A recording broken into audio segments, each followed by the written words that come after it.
Sugar સાહેબે વાત કરી, एक्चुअल में ज्यारથી મેં ચૂંટણી જીતો ના કમિટી મેં માંગીને લીધી. કેમ તો જ્યારે હું ચૂંટણી જીતો ને તો દમણમાં 800 વોટ પસાડ્યા હતો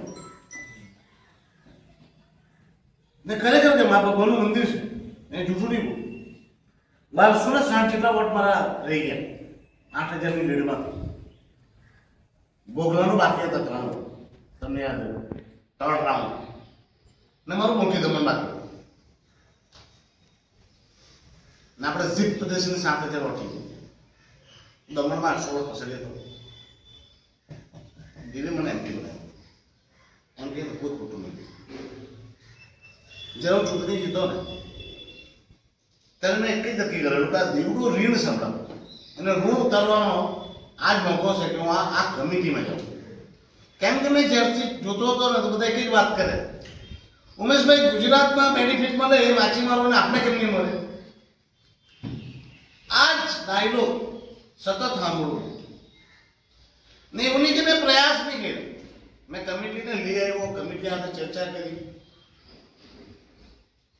ગુજરાતમાં ને આપણામાં થોડો કંઈ ફરક છે કે ગુજરાત સ્ટેટ છે એટલે પોતાના રૂલ્સ રેગ્યુલેશન સાથે સાથે એમના પાસે 26 જેટલા એમપી છે. રાજ્યસભામાં બી એમની પાસે તાકાત ને સૌથી મોટી તાકાત પ્રધાનમંત્રી ને ગૃહમંત્રી એ ગુજરાતમાં. આમ જોવા જઈએ તો બધી રીતે ગુજરાત પાસે સક્ષમ નેતૃત્વ સાથે સંખ્યાબળ. આપણા દમણ દીવ પાસે ખાલી એક એમપી એ દિમાગ પાછું રાજ્ય આપણું રાજ્યસભામાં કોઈ નહીં. આપણે એસેમ્બલી નહીં એટલે આપણે રૂલ પોતાના બનાવી નહીં કે હવે તમને કોઈ સબસિડી મળવા તો આપણે કેન્દ્ર પર ડિપેન્ડ થાય ને ઘણી બધી બાબતોમાં કેન્દ્ર હું વિચાર કરે આખા ભારતનો વિચાર કરવા લાગે કે દમણ તો આટલું નાનું એના પર જાય તો આખા ભારતમાં એને બધું ઇમ્પ્લિમેન્ટેશન કરવું પડે. તો એવા સમયે મેં જોયું કે ભાઈ દમણ દીવની આ બધી યોજના ગુજરાતને મળે, બીજાને મળે, મહારાષ્ટ્રમાં મળે, આપણે કેમ નહીં મળે? જ્યારે એ વાત મેં કમિટીમાં મૂકો તો આપણે જે 3-4 વસ્તુ છે જે આપણે સંભાળવું પડે. પહેલું તો મંત્રાલય યોજના બનાવે, મચ્છીમારની જે ફિશરીઝ મંત્રાલય છે એ યોજના બનાવે, એ યોજનાઓના ફંડ એલોટ કરે ને એની સહાયક છે નેશનલ ડેવલપમેન્ટ ફિશરીઝ બોર્ડ. એ લોકો આ યોજનાઓને ઇમ્પ્લિમેન્ટેશન માટેની સહાયતા કરે. પ્રોપોઝલ નેશનલ ફિશરી ડેવલપમેન્ટ જે છે પણ કેવી રીતે ચાલે? આપણા પ્રશાસન સાથે કોર્ડિનેશન કરીને ચાલે.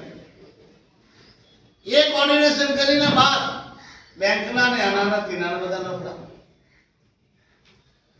ને મેં આ બધું જોયું તો સમન્વય આપણો કહેશે ને કે પ્રશાસન વાળા એમ કે એનએટી વાળા બોલીને જાય પછી કઈ કરે નહીં. આ લોકો કે પ્રપોઝલ મોકલે નહીં, મંત્રાલય કે એ લોકો કામ નહીં કરતા, અમે તો યોજના આપી દીધી, ફંડ આપી દીધું, અમે શું કરીએ?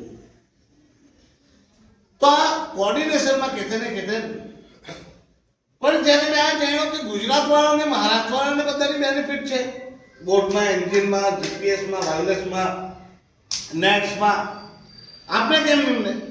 ત્યારે મને ખબર પડી કે આપણા લોકોને એ જ નહીં ખબર.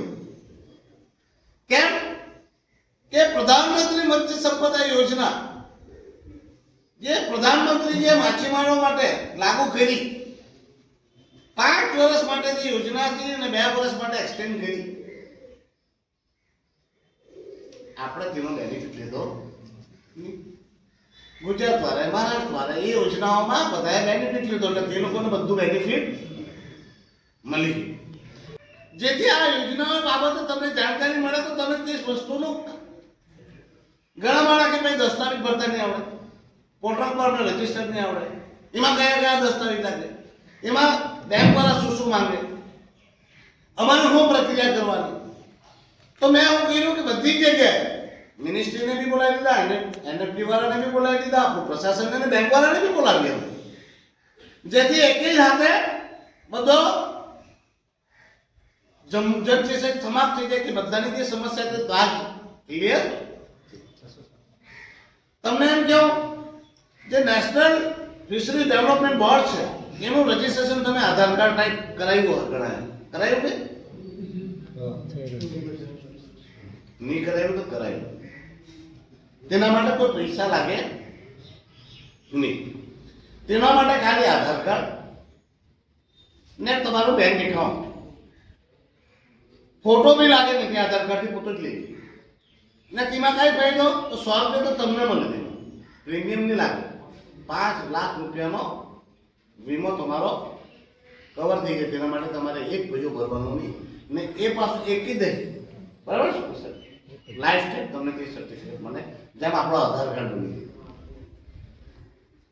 તો આ બધી યોજનાઓ માટે એ કાર્ડ જરૂરી.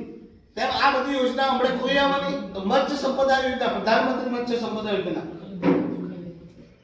તમે કદાચ ટકાથી દેખાતું હોય તો આવો આધાર કાર્ડ ટાઈપ આવે, સર્ટિફિકેટ છે જે સર્ટિફિકેટ છે. કહેવાનો મતલબ એ થાય કે આપણી બધી યોજનાઓ તો બહુ બધી બને છે. મત્સ્ય સંપદા યોજના 5 વર્ષની 2 વર્ષ એક્સટેન્ડ થઈ, પણ આપણે એક બી જણે ફાયદો લીધો નથી. હવે એ મત્સ્ય સંપદા યોજના અપડેટ થતી છે ને એ અપડેટ થઈને મત્સ્ય સંપદા પ્રધાનમંત્રી મત્સ્ય સંપદા યોજના 2.0 એ 3 થી 4 મહિનાની અંદર, 3 જ મહિના વધારે 3 મહિનામાં પાછી યોજના લાગુ થવા જઈ રહી છે, જેમાં 40% થી લઈને 67% સુધી અને એસટી લોકો માટે તો 90% સુધીની સબસિડીઓ છે. એ બધી કઈ કઈ યોજનાઓ છે તેના માટે તમારે શું કરવાનું, અને મીનવાઇલ હમણાં કઈ કઈ યોજનાઓ ચાલુ છે એની જાણકારી તમને આપવા માટે આ કેમ્પ છે. આજે તમને જાણકારી આપશે સવારે ને સાંજે તમને ફોર્મ ભરવાનું હોય કે આ બધા એકાઉન્ટમાં, તો તમને આ ગૌરવભાઈ ડૉક્ટર આપણા તમને આ વસ્તુની જાણકારી ને ફોર્મ બી કરી આપે. બોટ લાવવાનો આયુષ્માન, તમે કઈ કઈ વસ્તુ લઈ શકે, કઈ વસ્તુ નહીં લઈ શકે, કેટલી સબસિડી છે. તો એ કેમ્પ પહેલા મેં 19 તારીખથી શરૂ કર્યા. વણાકબારામાં 2 દિવસ, 2 દિવસ વાડી વિસ્તારમાં, 2 દિવસ ગોગલા ને 1 દિવસ જુલાઈ કોમન, કે 1 દિવસ જો બધા માણસ ચૂકી જાય ને તે લોકો ફોર્મ ભરવાના કે કઈડી કરાવવાના કે દસ્તાવેજ કરવાના, તો તે દસ્તાવેજ 1 દિવસ માટે કોમન રાખ્યો કે કોઈ બી આવીને તે કામ કરે. એના બાદ 2 દિવસ અમે દમણમાં કેમ્પ રાખ્યો, જેથી આ બધી યોજનાઓની જાણકારી કેવી મળે. તમને સાચી વાત કહો, આ બધા તમે આપણા માછીમારો બી થોડાક છે ને જાગૃત નહીં. મેં માનું કે આપણે બધા મહત્તમ લાભ મળવો જોઈએ. તો આપણા ઘણી બધી સમસ્યાઓ છે.